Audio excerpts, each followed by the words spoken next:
My husband Jason cheated on me at least 52 times in our 5 years of marriage. I'd swallowed it all down. Every single lie and betrayal until I was 9 months pregnant. And Jason's secretary screwed up with a major client. To salvage the deal, he wanted me to go and smooth things over with drinks and apologies. I stared at him, disbelief hardening into anger. I'm carrying our child, Jason. You want me to go out drinking? What if something happens? He cut me off, impatience dripping from his voice. It's just drinks, Sarah. Relax. It's not like I'm asking you to go to war. He actually told the staff to pour drinks for me even though I didn't want to drink. That night I went into labor. That day, I almost died in the hospital. He spent the night with his secretary at a villa in the Hamptons. I woke up after giving birth and looked at my mother-in-law. You promised that if I had the baby, you'd agree to the divorce. Can I go now? Hearing me say that, I saw a flicker of worry, even pity in her eyes. Sarah, honey, are you sure you don't want to give him one more chance? Before she could finish, a piece of gossip regarding Jason flashed on the TV in my hospital room. The photo showed Jason carrying a woman out of a car, her wearing his jacket. She was leaning against his chest, eyes half closed, cheeks flushed an unnatural red. While she was covered up pretty well, someone had managed to snap a shot of her smooth, pale thigh, marked with what looked suspiciously like love bites. No explanation was necessary. CEO of Hawthorne Industries spotted getting cozy with mystery woman. Wedding bells on the horizon, perhaps? The anchor droned. My mother-in-law, bless her heart, visibly deflated. She gasped for breath, her face red with anger. But when she looked at me, all I saw was guilt and compassion. Tears welled up in her eyes, and the words of persuasion she was trying to form got stuck in her throat. Finally, she choked out, "Okay, Sarah, I promise you, I'll help you get a divorce." Seeing her struggle to hold back tears, I felt a pang of guilt, but I didn't back down. "Thank you, Mrs. Hawthorne." After the baby was born, I couldn't bring myself to look at him. All I knew was that he was a boy, just under 5 pounds, pale and fair-skinned, and looked a lot like me. The nurse came in again, reminding me that he was past his observation period. After the examination, she confirmed that he was healthy and well. She urged me to see him, the precious baby I'd risked my life to bring into the world. But I shook my head. "No, thank you. It's good to know he's healthy. If I didn't see him, I wouldn't be tempted to stay." I knew that if I looked at him, I'd never be able to leave him, but I couldn't stay with Jason either. He'd be better off staying in the Hawthorne family. Lying in the hospital bed, I looked out at the view, wondering where I would go. I was abandoned at birth, raised in an orphanage. I had no family, no friends I could rely on. I felt like a small sailboat in the ocean. My mother-in-law felt bad for me, and was furious at Jason's inaction. She pulled out her phone and tried calling him, hoping he'd come see us. But she got an automated voice every time. Finally, on her last try, someone answered. But it was a woman. "Mrs. Hawthorne, Jason's in a meeting. Can you call back later?" Before she could respond, a soft moan came through the phone. As if she hadn't guessed what they were doing, she was livid. "You tell Jason that if he still considers me his mother, he'd better get to this hospital now, or I'll pretend I never gave birth to him," she yelled. She hung up the phone, eyes glistening with tears. She took my hand and said, "I'm so sorry, Sarah. I shouldn't have forced you to stay with him. I put you through so much pain." Mrs. Hawthorne arranged my marriage with Jason. She set us up on a blind date after I graduated college, telling him that I was the only one who could be a Hawthorne wife. He threw a fit, but eventually caved. When Jason and I got married, I thought I had a safe harbor, and I was excited for the future. I tried to be the perfect wife. I put him first and made sure all his needs were met. If my colleagues asked me to go to dinner with them,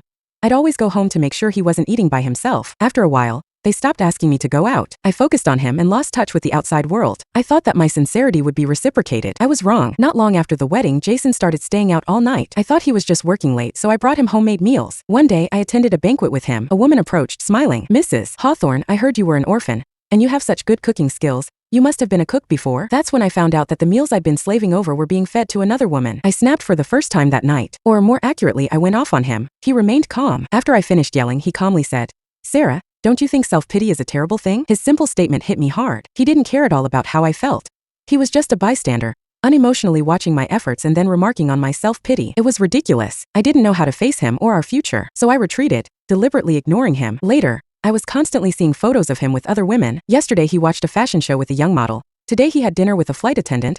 And tomorrow he went to a hotel with his business partner. I was devastated. I wanted a divorce. Mrs. Hawthorne said, "He's just doing it for show. He likes you, he just doesn't show it. For my sake, try to stick it out with him." Ever since I was 5 years old, Mrs. Hawthorne had been my benefactor. Thanks to her, I hadn't suffered any hardships in the orphanage. I tolerated Jason for her sake. After that, I went from heartache to numbness. Until last year when Mrs. Hawthorne found out that I had to take sleeping pills to fall asleep, she relented. "Have a baby for Jason. Boy or girl, I promise you can get a divorce." To get a divorce, I braced myself, took my medication and did what I had to do. But he refused to touch me, preferring to stay at work. So I took matters into my own hands and got a test tube baby. Luckily, I succeeded. I was pregnant and I gave birth to a child. I was finally going to be free. Jason got the call and showed up soon after with a cold expression. The nurse mentioned that I had a son. He looked surprised, then said, "Then I'm going to need to get a paternity test." Mrs. Hawthorne called back at that moment and heard what he said. "Jason, your wife just gave birth to your child. And you're insulting her like that? Are you even human? Jason, not wanting to make his mother angry, changed his tune. I was joking. I heard what he said, but I wasn't angry, because I knew all along that he didn't believe it was his child. Even though I kept telling him that the child was conceived through IVF,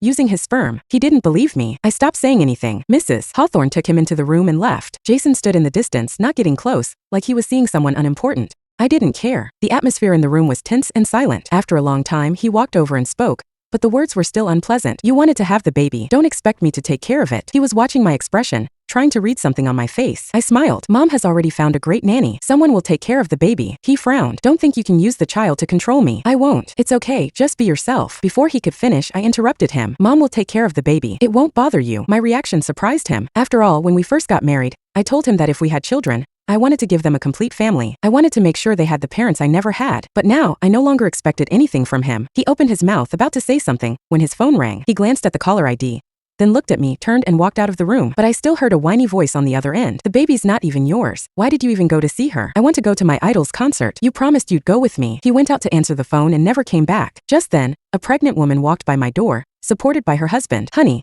do you think the baby will look like you or me? Like you. Beautiful like you. The woman laughed, and her husband laughed with her. His gaze never left the woman, and he took care to support her every step of the way, as if worried she'd fall. They were filled with happiness. I was envious. It would be nice if someone loved me. As I was thinking this, I got a notification on my phone. Received $5,000 from Alipay. I picked it up and the transfer said, Mom told me to give this to you. I didn't send it back. After all, it was what I deserved. After a few days in the hospital, Mrs. Hawthorne picked me up and brought me home to continue recovering. She promised me that on the last day of my confinement, Jason and I would be divorced. Hearing her promise, my heart felt calm. That night, the director of the orphanage called me. She said she had found my parents, but they had passed away a long time ago. But they had left me a letter and a key. I needed to go to the police station in their hometown to pick them up. I made a note of the address. Just as I was about to put the note into my phone case, I heard the door open. Jason walked in. I smelled alcohol. Before I could say anything, he lay down beside me and closed his eyes. Mom wants us to work things out. Hearing this, I was shocked. Mrs. Hawthorne had promised that we could get a divorce, so why had she changed her mind? I felt uneasy, pulled back the covers and wanted to go ask her. Unexpectedly,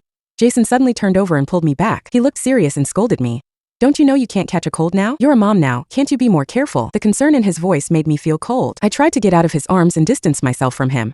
I know. Go back to your room. I want to sleep. He saw my rejection and laughed. You're a woman who just gave birth, and your body isn't the same. It's not like I can't find any other woman. In the early stages of pregnancy, the doctor said that I needed to eat more nutrients. To have a healthy baby, I forced myself to eat all kinds of supplements every day, and my weight finally reached a normal level, so that now I'm carrying this extra weight, and my belly still has stretch marks. I glanced at him, said nothing, and turned my back to him, thinking about asking Mrs. Hawthorne tomorrow. I woke up in the middle of the night, and he was gone. I picked up my phone to check the time, and saw a message from Jason's secretary 3 minutes ago. She sent a photo of Jason driving and said, So what if you have a baby? A man who doesn't love you just doesn't love you. I just wanted to see him, so he left with me. Sarah, you were the only one who took this marriage seriously. You lost. Yes, I lost completely. Jason would never know that when I first met Mrs. Hawthorne, she mentioned him. He would never know that he and I went to the same high school. I had secretly loved him for many years, watching him without disturbing him. So when Mrs. Hawthorne asked me to be her daughter-in-law after I graduated from college, I was so happy that I didn't sleep all night. But it seemed like my happiness was built on his pain. So I let him go and let myself go. I didn't respond to her message,